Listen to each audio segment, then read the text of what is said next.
Hey, what's up? Today we're interviewing Jade Wilbur of Engel & Volkers, and we're going to learn more about who she is, where she comes from, and why she chose to get into real estate. Stay tuned. Hey everybody, it's Emilio DiSpirito with Engel & Volkers, and I'm here today with Jade Wilbur. Jade is an awesome advisor at Engel & Volkers, and we're going to learn a little bit more about who Jade is, where she comes from, what she's all about, and really what attracted you to real estate. So Jade, welcome to Engel & Volkers. Awesome, happy to be here. Thank you very much. So Jade, tell us a little bit about you, where you started, where you were, what you were doing for work, who you are, where you're from, blank canvas, you can paint it however you want. All right, so let's see, I grew up in Massachusetts, then I relocated to South Carolina with my dad. I lived there for about 10 years. Nice. And then I came. It's too hot down there. I know, so hot. I'm good. Yeah, I know. No, but there was no snow. That was a plus. I love snow. Oh. You're talking to a skier. Yeah, that's true. You don't ski? No. Oh man. I would love to, but Not there. I don't know. Yeah. Not in South Carolina anyway. Wait, what brought you down to South Carolina? My dad relocated down there for work. Okay. So I moved with him. Okay. And then we came back to Rhode Island. Awesome. Can't get away. Yeah, no, Rhode Island, I call Rhode Island like the fishing reel, right? Because everybody like, they leave and then Rhode Island has a way of bringing everybody back. Oh yeah. It's weird. And even like our clients that relocate, they end up like coming back for like a few months out of the year. I know. Something about like little roadie. The food, maybe? Maybe. Good Italian food. Good Italian food, good seafood. Good beaches. Yeah. So you moved back here. How old were you when you moved back to Rhode Island? I was 15 when I moved back here. I was 15 when I moved to Rhode Island too. That's funny. That's weird. Yeah. That age. So then I finished high school here.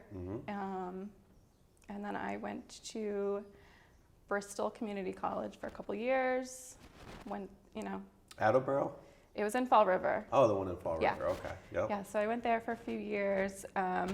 Meanwhile, in the meantime, I was working for TJX.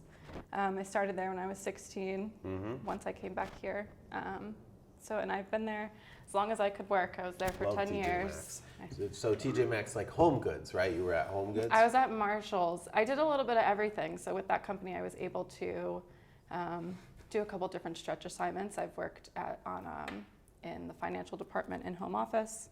I got to work with buyers. So I've done a lot with the TJX. That's awesome. Yeah. So just to clarify, and part of the reason why we're like you're a perfect fit for Engel & Volkers is because of your diverse background, right? So you were working for this pretty big retail company, which a lot of people don't know is actually a local. They started local out of Framingham, Yep. right? Okay, so this big company over here, and you were doing financials for them and also buying. So buying, can you explain a little bit like what the buying end is like on retail? So I got to work with some buyers in the Framingham home office, and I got to travel with them, which was kind of cool. So Yep. what a buyer will do is they'll pick a location, we'll go to a store, we'll look at what's selling in that particular location. So for instance, I got to go into the Narragansett store, which is a big seasonal market. Yeah. So we got to go in there, you look at, their numbers that way, and it helps them with what to buy for the following year, for the following fiscal year. Oh, they always go off LY, Yes. last year in retail, Yep. right? Yeah, I had a long stretch in retail too. Tough gig. I loved it. You loved it? Yeah. You want to go back? No? Good, good, all right. So you've got all of that background, right? So you're engaged. Tell us about your other half. So he works for the Federal Protective Service. Wow. Yeah, he's got a pretty fancy job. Yeah, it sounds serious. Yeah, he works down in Kennedy Plaza. It was funny, Pam Hogan actually posted a picture of the Superman building, and he's in that building. So There's people in that building? yeah, his building is attached to it, so Okay. like he can walk through. Got you. Yeah, I've like. Wow. Yeah, it's pretty cool. So what are they doing with that building? I mean, I hear that they can't really do much with it. They were shooting a movie in it. That's what I mean. I guess That that's was a the good last use. thing I heard, but it's pretty empty. It's crazy. I mean, Yeah. it's such a beautiful building, but I heard that the ceilings are so low they can't put modern day like HVAC in there and systems and all that stuff. So people are having a hard time with it. Yeah, I've never been in. What about ductless mini splits? You know, I know. Can they put Get stuff like fancy. that through? I'm not sure. Those aren't that fancy. People love them, but I'm not a big fan. Yeah. It doesn't matter what I like. But But cool. So, all right. So you've got all that background. We've got your other half who works for the Federal Protective Services. And why real estate? What happened? What attracted you to real estate? So, as you know, I worked with TJX. I got to climb the corporate ladder a little bit. I'd been there for 10 years. It was all I knew, all I've ever done.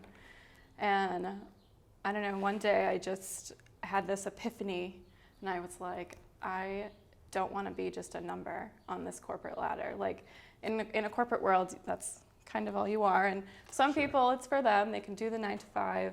They can be that number, do what they need to do every day. But it just wasn't for me. I didn't want to do it anymore. I wanted to step out on my own. And I kind of wanted to bring that aspect into my now real estate business, where my clients aren't going to be just a number. Nice. Does that make sense? That makes a ton of sense. Yeah. So you went from being, what most people call a secure job, a 9 to 5 type of job, to waking up unemployed every day. How does that make you feel? Oh, it was scary at first. Yeah. It was so scary. I fought back and forth with, like, am I making the right decision? Like, is this something I should be doing right now? Yeah. So how do you feel? I feel comfortable now. Comfortable? Yes. All right. I have come to terms with the fact that I am unemployed, self-employed, whichever you want to call it. Self-employed, self-reliant. Listen, that's the best. Yeah, employed. exactly. Yeah. So, and I feel like there's no one telling me, like, this is how much money you're going to make this year. You make as much as you want. Which is cool. Yeah, that's really cool. That's the American dream, right? Yeah, exactly. That's a beautiful thing. And all the people you can help along the way, right? And all the people you got to network with and build with.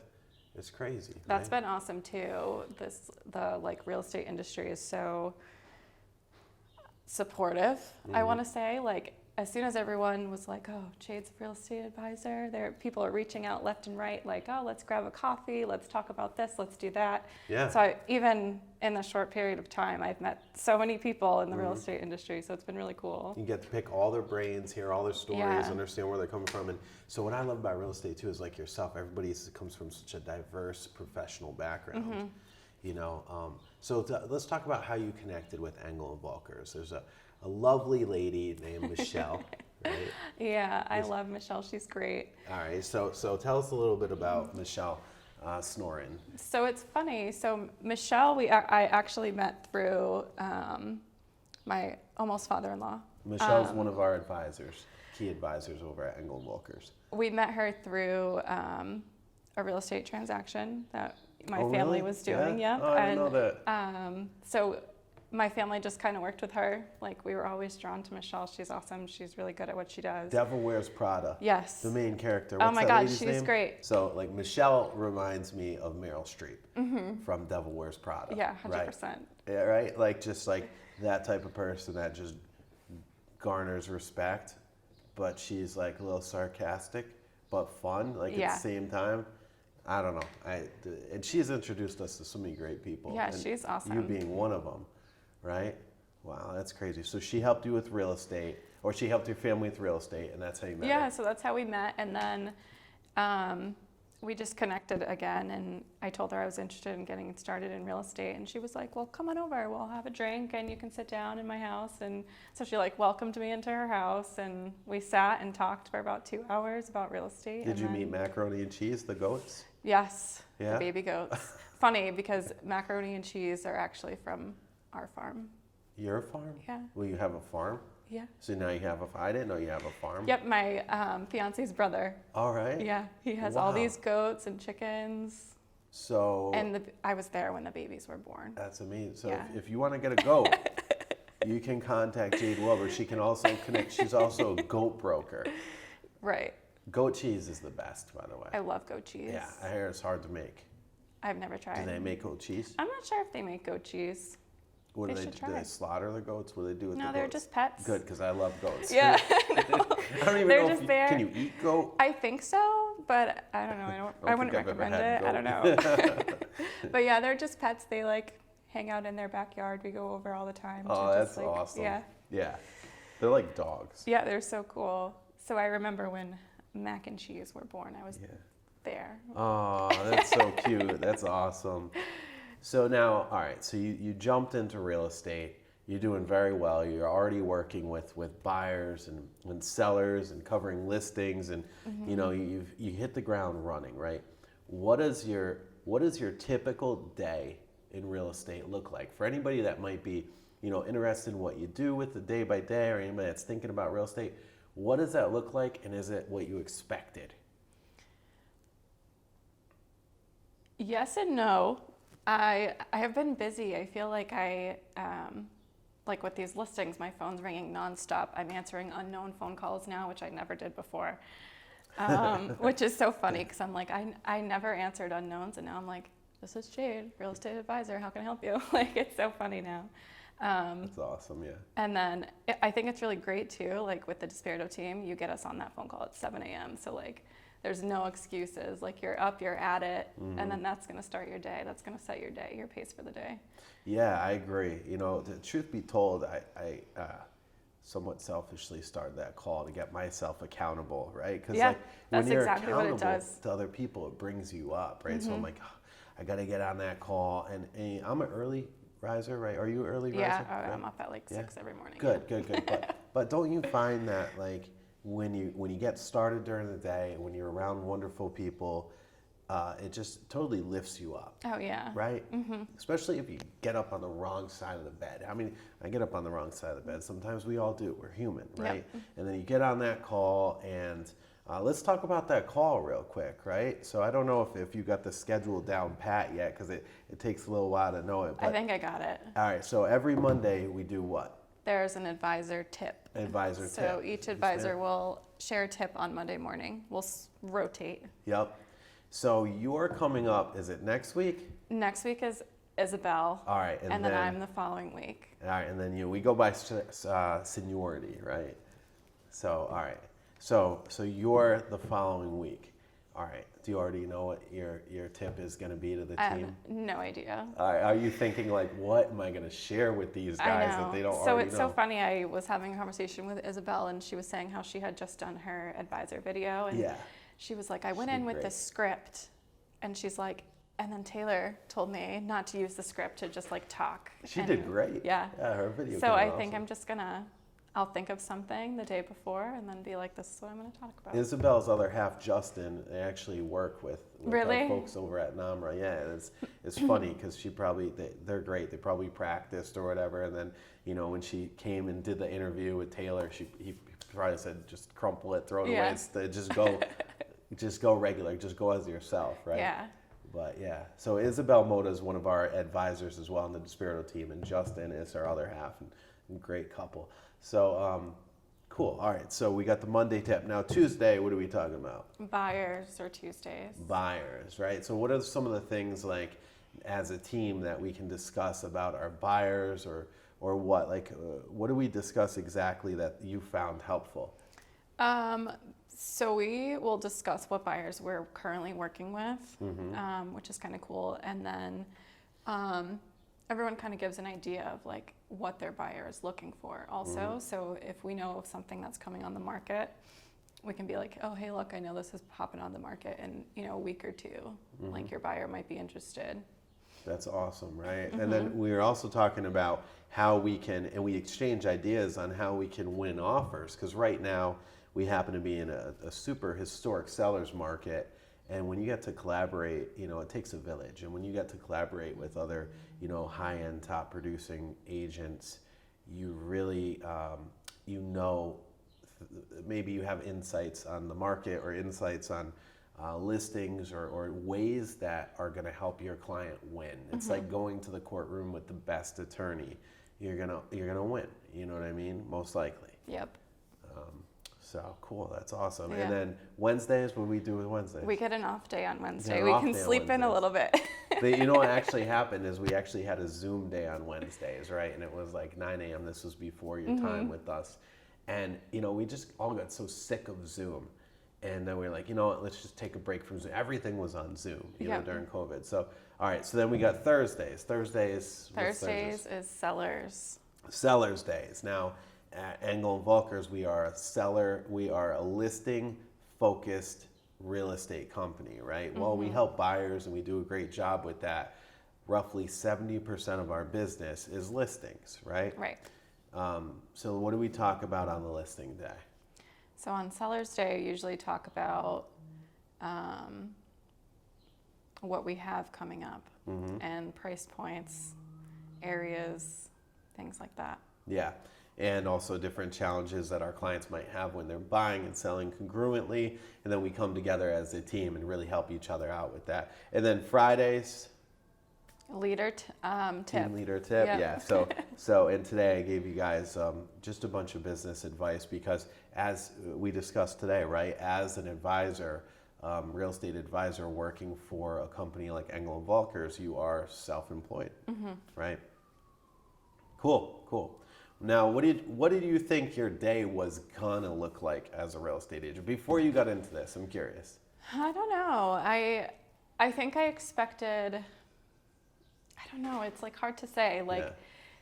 I definitely wasn't expecting to be as busy as I am, which I don't think, had I not been with Engel & Volkers and the DiSpirito team, I don't think I would have been as busy and productive. I didn't tell her to say that.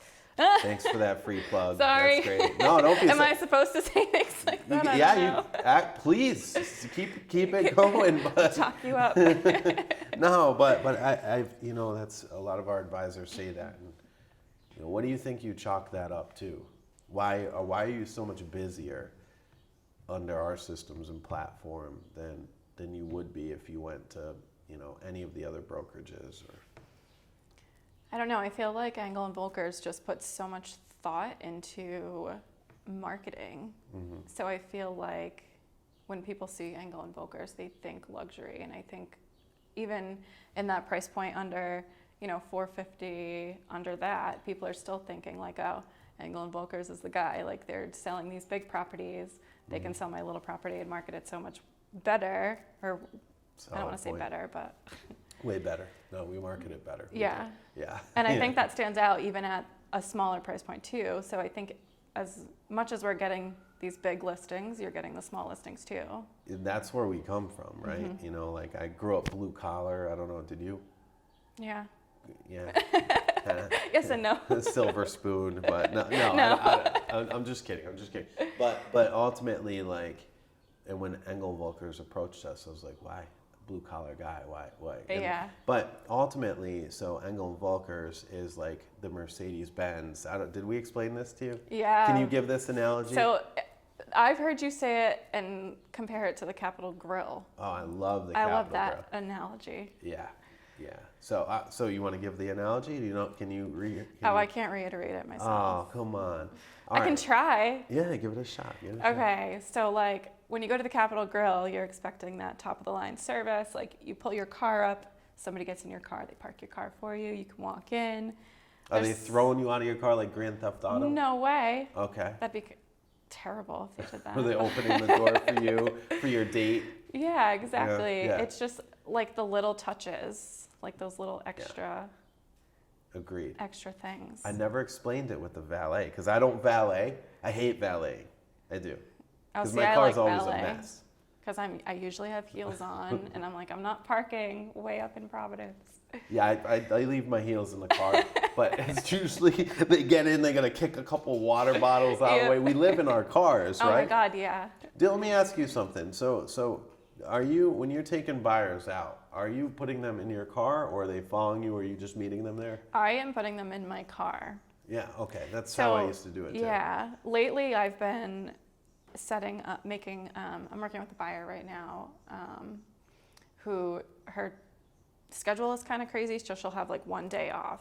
Yeah. So I'm trying to cram in as many showings as I can on this one day with her. So I will set up times, I'll make sure we have travel time in between, and I'll say, look, I'll meet you here, we'll hop in my car at 10, we'll be done by 2, you're gonna see 5 houses today.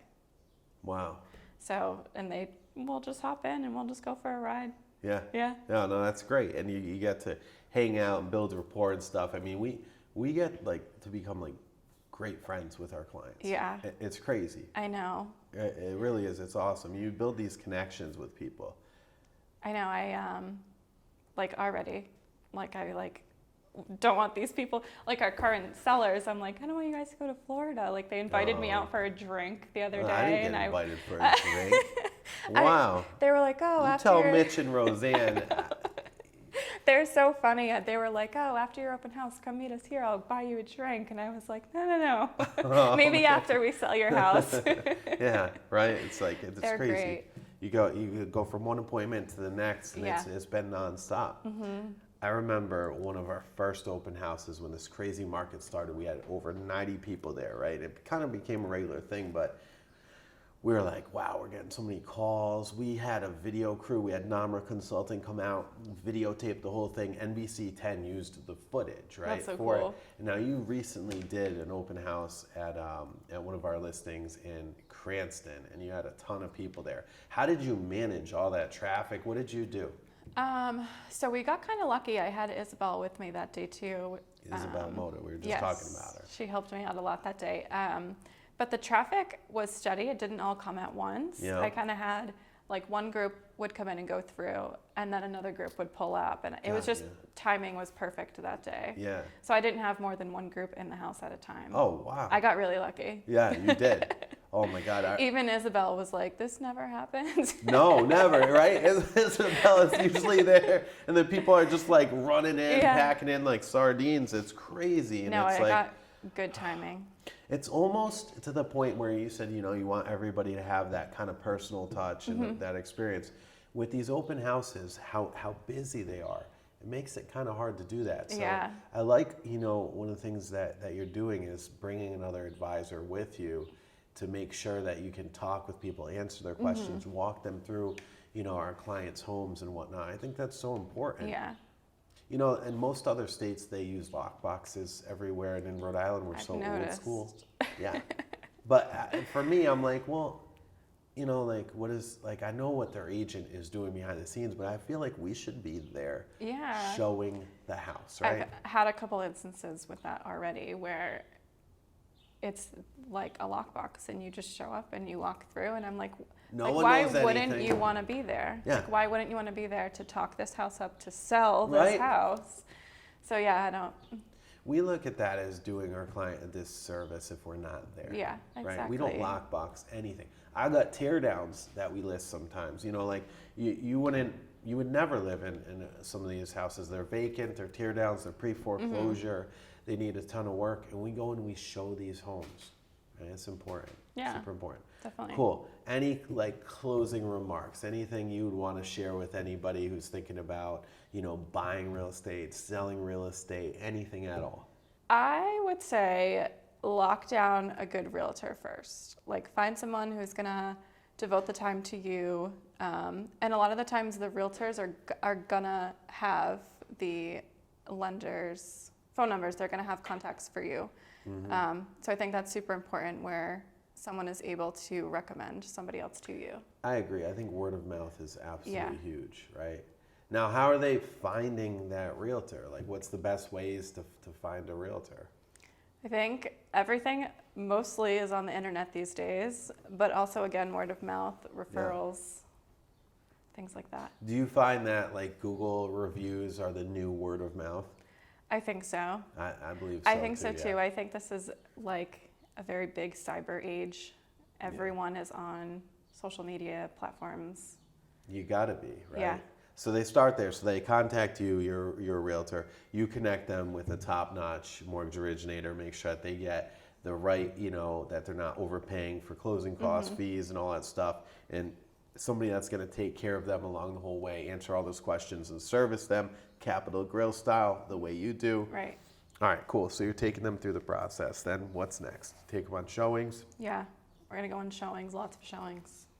You tell people, listen, when you're at the showings, don't pretend like you don't love it that much. Do you have conversations like that with them, or you kind of? Not usually. Yeah. I Don't show your cards. I know. Does it even matter anymore? There's so many people in open houses. I feel like in this market it doesn't matter. It doesn't matter. It's how much you gonna pay? Yeah. What are your terms? Exactly. Yeah. Now, with things so aggressive, with inventory, pretty limited out there, especially in the more first-time home buyer price ranges of say 150,000, which is actually a low price range in Rhode Island, all the way to say around 450,000. It's a super competitive market. There's not much out there, and you have a lot of people fighting for the same product, right? Like, what are you doing to give your buyers a leg up when placing offers? I'm making sure that I'm doing it timely. So as soon as I know someone's interested in making an offer, I'm like, all right, we want to get this in as quick as possible. Like, there's going to be other offers. Then I also have a template that I actually used from you for my offer letter that I will send in. Nice and clean. Everything's put together. It's all there. Bullet points for my offer. You know how I learned to do that? How? So as a listing agent, right, I get a lot of crappy offers in from buyer's agents, and I'm like, I would never submit that. And I'm like, what is this? This piece of paper isn't worth anything. It says nothing. It's like scribbled. It's awful. So one of the things we do is we just spell it all out, so we make it super easy for the listing agents to just forward right over to the sellers. Yeah, it's like you're presenting it right to the sellers. Nice and easy, clean cut. Yeah, I'm glad you've utilized that. That's great. I've been copying. Cool. No, that's okay. Not copying. I want to be Emilio when I grow up. Oh, thanks. But you'll do better. So let's look a year, maybe 2-3 years down the road, right? At that point in time, you will be in the business for a little while, right? Quite some time. Right. You'll have a ton of experience, right? And you already bring a ton of experience to the table, but I'm talking about with the real estate end of stuff, right? Where do you see your career going? What do you want to focus on, in the next coming years, and why? What type of niche in real estate do you think? I think I want to focus on new constructions. Oh, that's awesome. New construction. Great. I have a developer that I'm close with, so I feel like it'd be a good opportunity. That's awesome. And there's such a massive shortage in this country of homes. We've got like 4 million homes that we're short right now, and that is going to continue over the next few years. So I think and for the foreseeable future, right? Because our population continues to grow. So that's awesome. New construction. That's great. And God's not making any more land, so I know. Yeah. Wow. All right. That's awesome. Well, good. I'm so glad to have you here at Engel & Volkers. I enjoyed this interview and getting to know you more and more as we go and get to work together. And just awesome job. Thanks, Emilio. You're welcome. Thank you.